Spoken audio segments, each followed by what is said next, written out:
Okay, guys, let's head back down to the White House and visit with Harry S. Truman. The 33rd U.S. President assumed office following the death of President Franklin Roosevelt. In the White House, from 1945 to 1953, Truman made the decision to use the atomic bomb against Japan, helped rebuild post-war Europe, and worked to contain communism and lead the United States into the Korean War that spanned from 1950 to 1953. A Missouri native, Truman assisted to run his family farm after high school and served in World War I. He began his political career in 1922 as a county judge in Missouri and was elected to a U.S. Senate in 1934. 3 months after becoming vice president in 1945, the plain-spoken Truman ascended to presidency.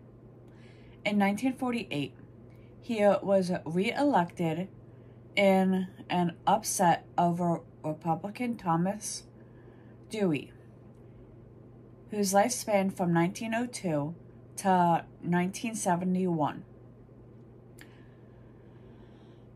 After leaving office, Truman had spent his remaining 2 decades in Independence, Missouri, where he established his presidential library. Harry S. Truman was born on May 8, 1884, in the farming community of Lamar, Missouri, to John Truman, whose life spanned from 1851 to 1914, a livestock trader, and Martha Young Truman, whose life spanned from 1852 to 1947. Truman's parents gave him the middle initial S in honor of his grandfathers, Anderson Sharp Truman and Solomon Young, although the S didn't stand for a specific name. In 1890, the Trumans settled in Independence, Missouri, where Harry attended school and was a strong student. As a child, he had to wear thick eyeglasses due to poor vision, and his doctor advised him not to play sports in order to avoid breaking them. Truman had hoped to attend a U.S. military academy at West Point, but his eyesight prevented him from gaining admissions.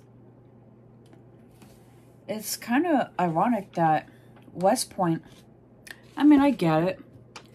They don't want anyone who has poor vision, any medical conditions like high blood pressure, diabetes, things like that. I get that on point.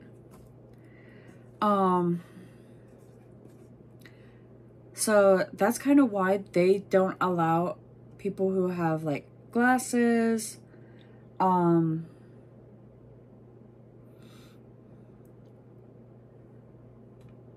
I know at one point my dad was saying how my birth father, my birth father had wanted to go into the military at one point, but they wouldn't let him because he was flat-footed. I don't know what that has to do with anything. I know, like, those who are, like, diabetic,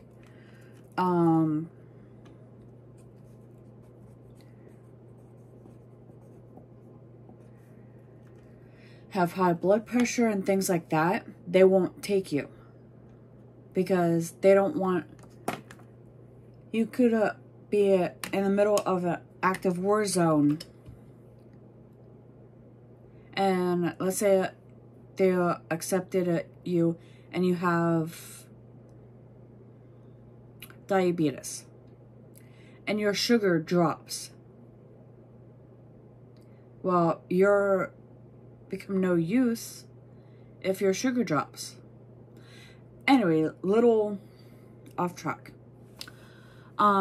Did you know on November 1st of 1950, two Puerto Rican pro-independence activists tried to assassinate President Truman at the Blair House in Washington, where he was living while the White House was under renovation. Truman was unharmed, although a police officer and one of the would-be assassins were killed. Truman's family could not afford to send him to college, so after graduating high school in 1901, he worked as a bank clerk and held various other jobs. Starting in 1906, he spent over a decade helping his father manage the family's 600-acre farm near Grandview, Missouri. During this time, Truman also served in the Missouri National Guard. In 1917, when America entered World War I, Truman, then in his early 30s, re-enlisted in the National Guard and was sent to France. He saw action in several campaigns and was promoted to captain in his artillery unit. In 1919, after returning from war, Truman married Elizabeth Bess Wallace, whose life spanned from 1885 to 1982. His childhood classmate. That same year, Truman and a friend opened a men's clothing store in Kansas City. However, the business closed in 1922 due to a poor economy. The Trumans had only one daughter, Mary Margaret Truman, whose life spanned from 1924 to 2008, who grew up to become a professional singer and author of biographies and mystery novels. In 1922, Harry Truman, with the backing of Kansas City political boss Thomas Pendergast, whose life spanned from 1873 to 1945, was elected district judge in Jackson County, Missouri, an administrative position that involved handling the county's finances, public works projects, and other affairs. In 1926, Truman won the election and as the county's presiding judge, earning a reputation for efficiency and integrity. He was reelected in 1930. In 1934, Truman was elected to the U.S. Senate. As a senator, he supported President Franklin Roosevelt's New Deal programs, designed to help lift the nation out of the Great Depression, which began in 1929 and lasted about a decade. Additionally, Truman was instrumental in the passage of the Civil Aeronautics Act in 1938, which established government regulation of the burgeoning aviation industry, and the Transportation Act of 1940, which established new federal regulations for American railroad, shipping, and trucking industries. From 1941 to 1944, Truman held the Senate Special Committee to investigate the National Defense Program, which worked to reduce waste and mismanagement in U.S. military spending.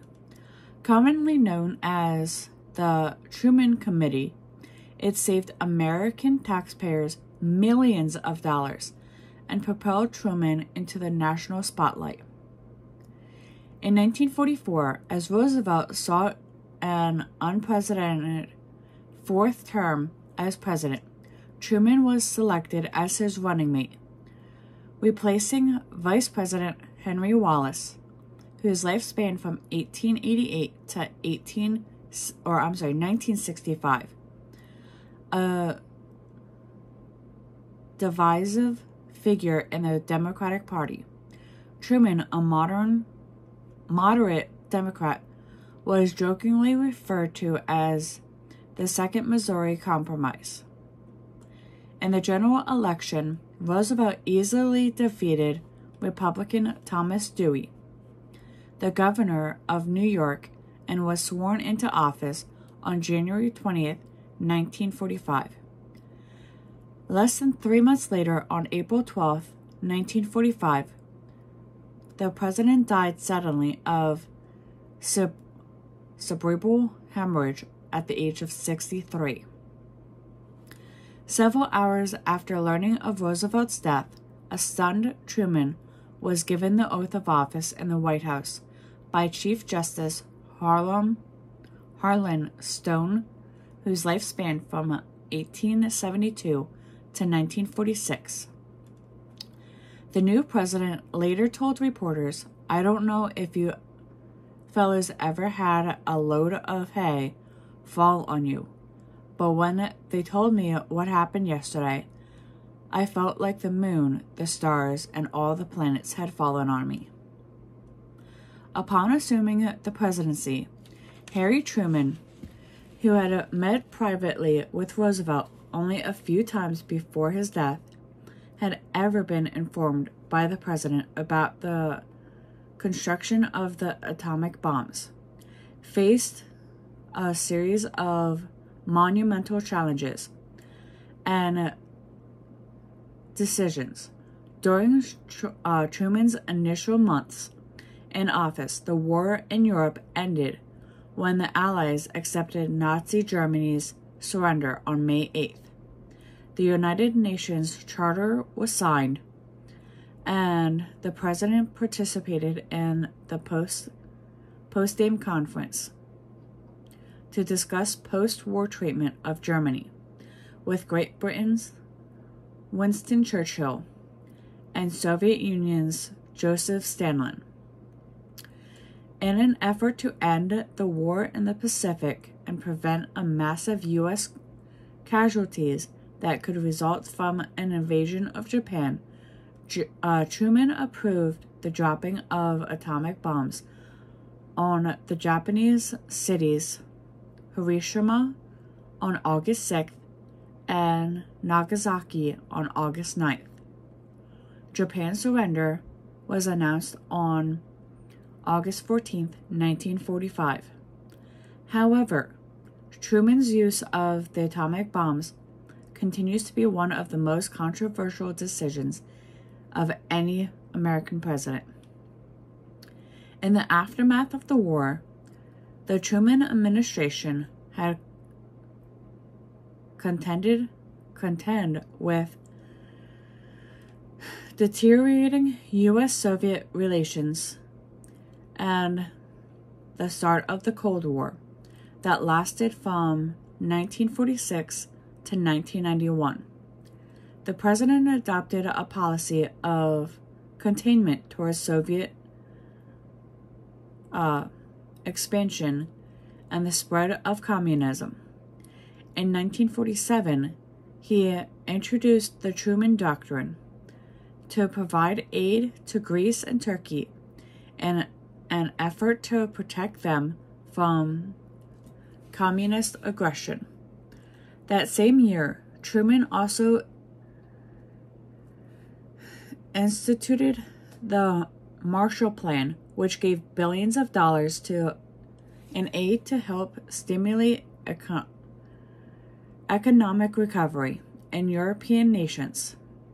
The president defended the plans by starting that communism would drive an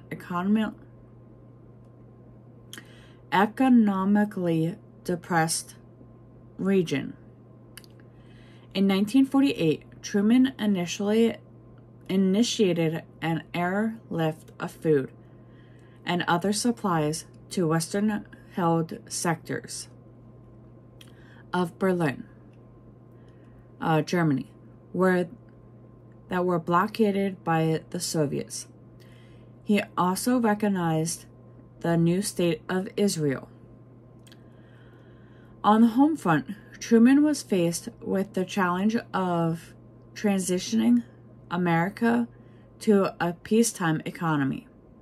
Amid labor disputes, a shortage of consumer goods, and a national railroad strike, he saw his approval ratings plummet. He ran for re-election in 1948 and was widely accepted to lose to Republican challenger Thomas Dewey. However, Truman conducted a vigorous whistle-stop campaign in which he traveled by train around the country, giving hundreds of speeches. The president and his running mate, Albert Barkley, whose life spanned from 1877 to 1956, a U.S. senator from Kentucky, won with 303 electoral votes and 49.6% of the popular vote, while Dewey captured 189 electoral votes and 45.1% of the popular votes. Dixiecrat candidate Storm Thurmond, whose life spanned from 1902 to 2003, earned 39 electoral votes and 2.4% of the popular votes. An iconic photograph from the day after the president's upset victory shows him holding a copy of the Chicago Tribune featuring the inaccurate front-page headline, "Dewey Defeats Truman." Harry Truman was sworn in for a second term in January of 1949. His inauguration was the first to be nationally televised. The president set forth on an ambitious social reform agenda known as the Fair Deal, which included national medical insurance, federal housing program, a higher minimum wage, assistance for farmers, repeal of the Taft-Hartley Labor Act, increases in Social Security, and civil rights reforms. Truman's proposals were largely blocked by conservatives in Congress. However, he had some legislative success, such as the Housing Act of 1949, and also issued executive orders at the end of his first term to end segregation in U.S. armed forces and to prohibit discrimination in federal government jobs. The threat of communism continued to be a major focus in Truman's second administration. The president supported the creation in 1949 of the North Atlantic Treaty Organization, also known as NATO, a military alliance of democratic nations, including the United States, Canada, France, the United Kingdom, and 8 other countries, and appointed Dwight Eisenhower as its first commander. Also that year, a revolution in China brought the communists to power, and the Soviets tested their first nuclear weapon. Additionally, during his second term, Truman had contended with unproven ascensions made by U.S. Senator Joseph McCarthy, whose life spanned from 1908 to 1957, of Wisconsin, that the President's administration and the U.S. State Department, among other organizations, had been infiltrated by communist spies. In June of 1950, when communist forces from North Korea invaded South Korea, Truman sent in U.S. planes, ships, and ground troops to aid the South Koreans. The conflict turned into a lengthy stalemate that left Americans frustrated and hurt Truman's popularity. However, his decision to intervene ultimately preserved South Korea's independence. Although he was eligible to run for another presidential term, Truman announced in March of 1952 that he would not do so. In that year's general election, Democrat Aldy Stevenson, whose life spanned from 1900 to 1965, the governor of Illinois, was defeated by Republican Dwight Eisenhower. After Eisenhower's inauguration in January of 1953, Harry and Bess Truman traveled by train from Washington to their home in Independence. There, the former president penned his memoirs, met with visitors, continued his habit of brisk daily walks, and raised funds for the Harry S. Truman Presidential Library, which opened in Independence in 1957. After hospitalization for lung congestion, heart irregularity, kidney blockages, and digestive system failure, Truman died at the age of 88 on December 26, 1972, in Kansas City, Missouri. He was buried in the courtyard of the Truman Library. His wife, who died at the age of 97 in 1982, was buried beside him. And with that, I'll see y'all in the next one.